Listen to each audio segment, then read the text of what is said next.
I'm happy to have a chance to write in support of Mark Goffney. What I notice in the recent fervor about Mark is not only the desire to demonize him in ways that I do not recognize, but to attack anyone who supports him. This was also true of the Harriman blog episode several years ago. The tone is borderline hysterical, as if there were a madman on the loose and we need to protect the good people of the world. If I did not know Mark well, I would be quite terrified. Certainly the person people are describing is not someone I would want to support. So if you are among them, let me ask you to listen. I'm of sound mind. I know some of you. I don't see you as an enemy. I am puzzled, however, at how frightened you are, and I wonder, of what? I wonder if it might be this. Mark is eerily accurate in describing the human condition, particularly with respect to Eros and false Eros. Mark talks about Eros as the fullness of presence, of participating in the yearning force of being, and of radical wholeness or interconnectivity. I think we all know that at some level.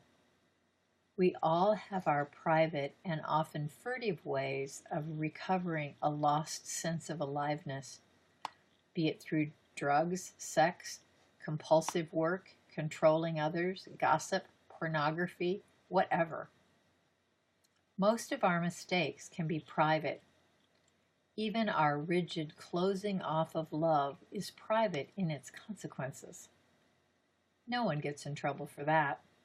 Being distant is a non-action, or so it seems. But Mark refuses to shut down, and he holds out for real Eros. Again, by Eros, I do not mean sex, but rather an aliveness and a fullness for life itself. He has pushed me to love more deeply, to commit more fully, to take myself and my work and my presence more seriously.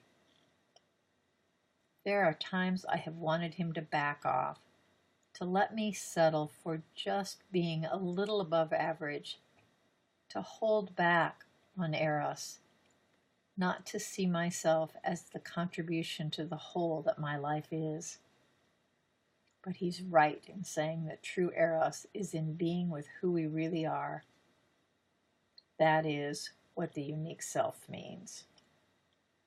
It has its own energy and aliveness, and none of the other strategies of false Eros can touch it.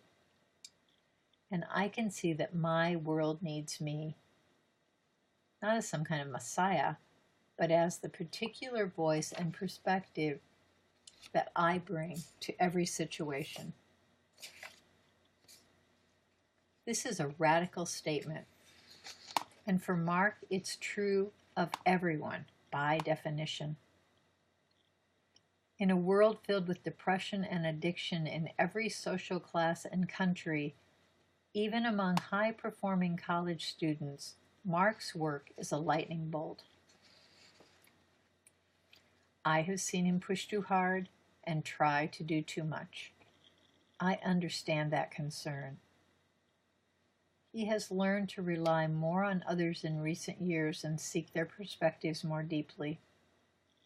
He is a superb listener and loves to collaborate, and sometimes takes over. I do not know a single strong leader who is not sometimes guilty of that. It's why the prophetic voice is often run out of town. He confronts us. But I know many strong leaders who cannot themselves be confronted, and Mark is not that person. He welcomes strength, and he is deeply welcoming of strength in women and men. I have experienced that as a woman, and I have seen it many, many times. I take the charge of emotional abuse seriously. I have known people who fit that description, who ambush people and deliberately humiliate and dehumanize them. Mark's entire life is opposite to that. Women who become involved with him do so with full agency, and always one risks hurt in relationship. I've seen him impatient on a project. I've seen him annoyed. But I have never seen him target someone in anything remotely like the way he is repeatedly targeted. And he could publicly. He never does. The cruel tone of his accusers betrays their intent. The more shrill they become, the more obvious it is that something else is going on. It is as old as the log and speck story in the Bible. We see in someone else what is true, or we fear is true, of ourselves. For anyone trained in psychology or emotional understanding, to miss this is irresponsible. I have many times seen on the internet the whisper that Mark does not have a PhD from Oxford. No doubt Oxford has been asked this question many times. He does have a PhD. It is publicly documented along with a beautiful letter from his thesis advisor. Mark is a top Kabbalah scholar. To question this so often is another example of the peculiar urge to destroy. I do not know how to heal this rift, but I ask us all to consider what has happened here. For many, Mark's philosophy is part of an antidote to so much that is impersonal and life-denying in the world today. In your zeal to protect, do not invent sources of evil. There's enough injustice already.